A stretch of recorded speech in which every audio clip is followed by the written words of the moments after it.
बस रुको।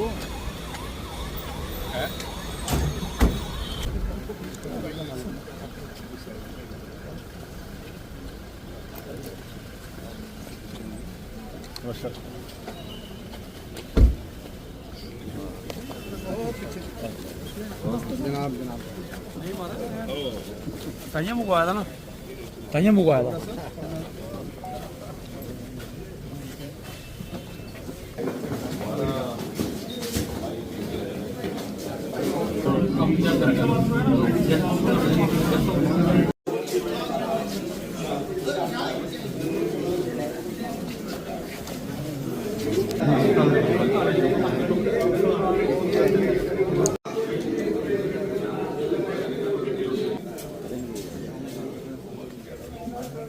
हमारा आज जो प्रोग्राम है, आज यहाँ पे हमारे पास 300 जो लाभार्थी हैं यहाँ पे इकट्ठा हुए हैं डिस्ट्रिक्ट हेडक्वार्टर में।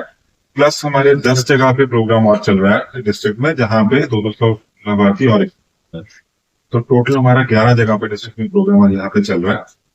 तो जितने लाभार्थी हैं उनमें से हम बोलने के लिए जो कार्यक्रम का सिलसिला को आगे बढ़ाते हुए बोलने के लिए उनको बुलाएंगे।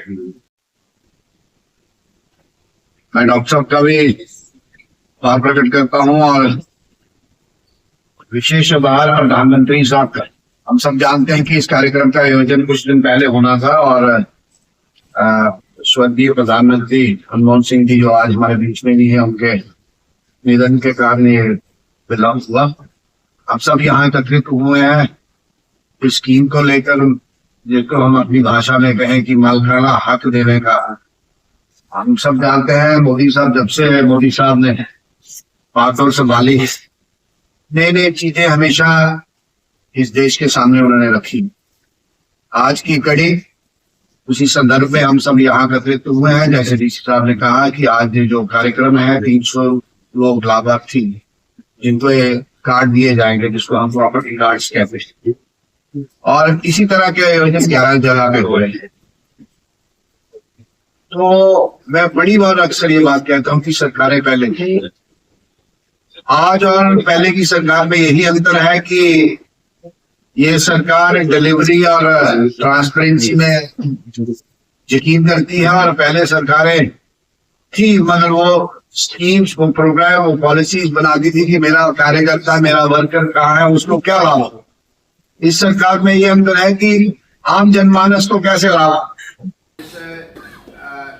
जिस तरीके से एक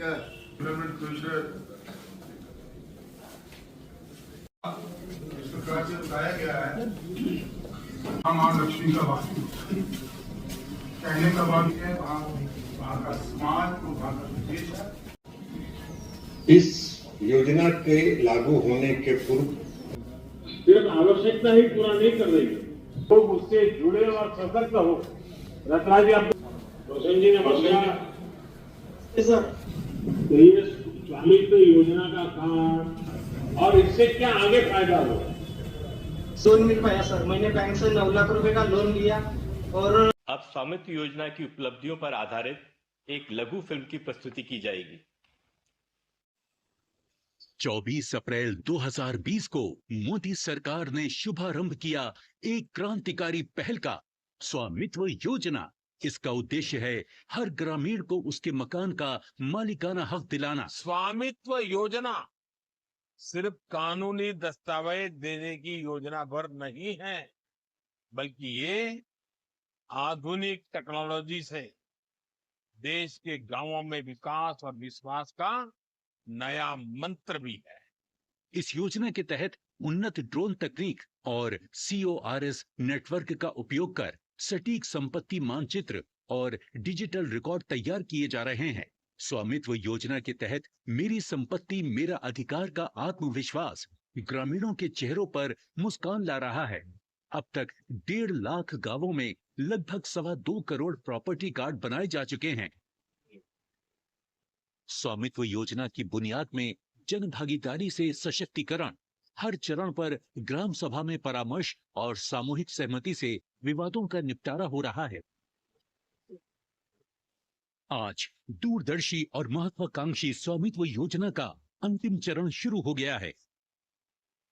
चूना मार्किंग, ड्रोन सर्वेक्षण, और CORS या कोर्स तकनीक का उपयोग करके सटीक मानचित्रों का निर्माण किया जा रहा है, जो ये सुनिश्चित करेगा कि देश भर में गांवों का मानचित्रण हो और प्रत्येक ग्रामीण परिवार को संपत्ति का अधिकार मिले।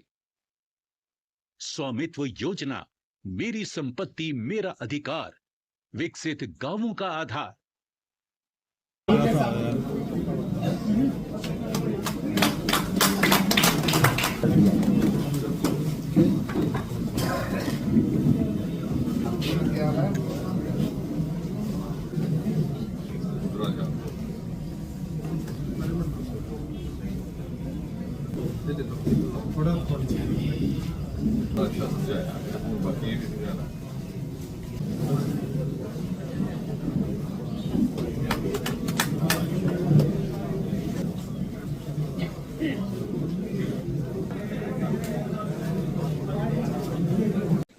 सबसे पहले तो आभार प्रकट करना है प्रधानमंत्री श्री नरेंद्र मोदी जी का। उन्हीं की कल्पना, उनकी सोच और उनकी संवेदनशीलता का ये नतीजा है। एक के बाद एक अद्भुत कार्यक्रम, योजनाएं गत 11 वर्षों में हमारे सामने आई हैं, जिसमें समाज में खड़े हर व्यक्ति तक किसी न किसी तरह का लाभ पहुंचाने का प्रयास किया गया। विशेषकर महिलाओं के सशक्तिकरण को लेकर के गांव देहात में रहने वाले हमारे गरीब भाई बहनों के सशक्तिकरण को लेकर के और उनके जीवन में किस प्रकार से सुविधा और सरलता लाई जाए, उसको लेकर के अनेकों सफल प्रयोग, जो मैं समझता हूँ कि आने वाले समय में दूसरे देशों के लिए भी अनुसरण करने लायक होंगे। एक प्रकार के रोल मॉडल, जिसमें हमारी ग्रीवेंसेस की स्कीम भी थी, हमारे डिजिटल प्रमाण पत्र जो हमारे पेंशनर्स और बुजुर्ग शहरियों को दिए गए, उसी कड़ी में, उसी श्रृंखला में ये स्वामित्व योजना, जो देहातों में, गांव में रहने वाले लोगों को अपनी जमीन, अपनी खेत, अपने फार्म की मालिकाना अधिकार स्वयं वो एक कार्ड जनरेट करके प्राप्त कर सके। ड्रोन के माध्यम से, सैटेलाइट इमेजिंग के माध्यम से। मुझे इस बात का भी संतोष है कि मेरे साथ जुड़े हुए 2 विभाग भी इस कार्यक्रम का हिस्सा रहे, जिसमें स्पेस टेक्नोलॉजी का विभाग है और दूसरा सर्वे ऑफ इंडिया, जो कि विज्ञान प्रौद्योगिकी मंत्रालय का एक हिस्सा है। और क्या ये संक्षेप में ये कहा जा सकता है कि गांव देहात में रहने वाला एक आम व्यक्ति, एक आम किसान आज अपने भाग का स्वयं मालिक रहेगा।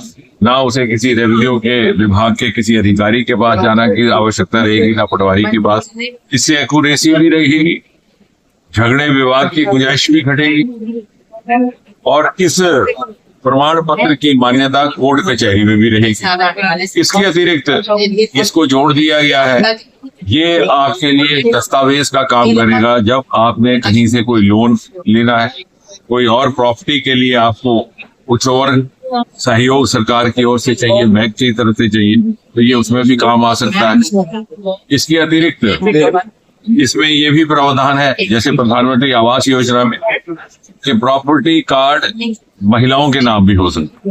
तो एक ही समय में जहाँ देहात में रहने वाले नागरिक का सशक्तिकरण हो रहा है, वही महिला का भी सशक्तिकरण हो रहा है, वही आर्थिक सशक्तिकरण भी हो रहा है, वही हम आत्मनिर्भरता की तरफ भी बढ़ रहे हैं। और जहां तक जम्मू कश्मीर का संबंध है, ये भी एक बड़ी संतोषजनक बात है कि कुल मिलाकर के आज प्रधानमंत्री जी के बटन दबाने के साथ देश भर में 2.25 करोड़ रुपए, 2.25 करोड़ की संख्या के प्रॉपर्टी कार्ड्स का वितरण हुआ है, जिसमें से लगभग 37,900 कार्ड रहे जम्मू कश्मीर के। और बधाई के पात्र है कठुआ का प्रशासन, यहाँ के डीएम के सारे सहयोगी। जम्मू कश्मीर की कुल संख्या के प्रॉपर्टी कार्ड में से कठुआ की संख्या लगभग 20 से 25% है। अर्थात कठुआ जिला में जम्मू कश्मीर के 37,900 कार्डों में से 8,000 कार्ड वितरित किए जा रहे हैं, जिनके 5,000 तो अभी फौरी तौर पर हो चुके हैं और 3,000 की प्रक्रिया जारी है। तो इसलिए भी जैसे और बहुत सारे क्षेत्रों में कठुआ दूसरे जिलों की तुलना में आगे रहा है प्रगति में, आज भी उसने एक अपना स्थान प्राप्त किया है। और आपके माध्यम से ये भी सूचना कर दें कि अगले कुछ ही दिन में हमारे 2 बड़े पुल हैं यहाँ पर, जिनका लोकार्पण किया जाएगा। नूरा का हो, जो थाना का हो, जो 10-10 बसों से रुके पड़े थे, जिसकी मांग भी थी और लोगों को बड़ी असुविधा हो रही थी यातायात में।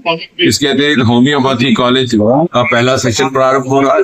और तीसरा ये हमारी जो इंडस्ट्रियल बायोटेक पार्क है, जो उत्तर भारत की प्रथम और जम्मू कश्मीर की भी सर्वप्रथम, उसको हम पब्लिक प्राइवेट पार्टिसिपेशन के तहत आगे बढ़ाने की योजना बनाई गई है। क्योंकि सारे कामों के लिए यदि आप सरकार पर निर्भर करें तो सुचारू रूप से पर्याप्त परिणाम प्राप्त नहीं होते। उससे हमें यहाँ पर लोकल मैन्युफैक्चरिंग भी होगी, रोजगार भी होगा, व्यापार के भी साधन बढ़े। जम्मू कश्मीर एक्सप्रेस कॉरिडोर हमारा 2-4 महीने में मुकम्मल हो रहा है और रेलगाड़ी हमारी जो चलेगी श्रीनगर के लिए, वो आरंभिक दौर में कटरा से चल रही है। क्योंकि रेलवे स्टेशन जम्मू का भी जेरे तामीर है, उसमें एक्सटेंशन का काम चल रहा है। कुछ ही समय के बाद, कुछ महीनों के बाद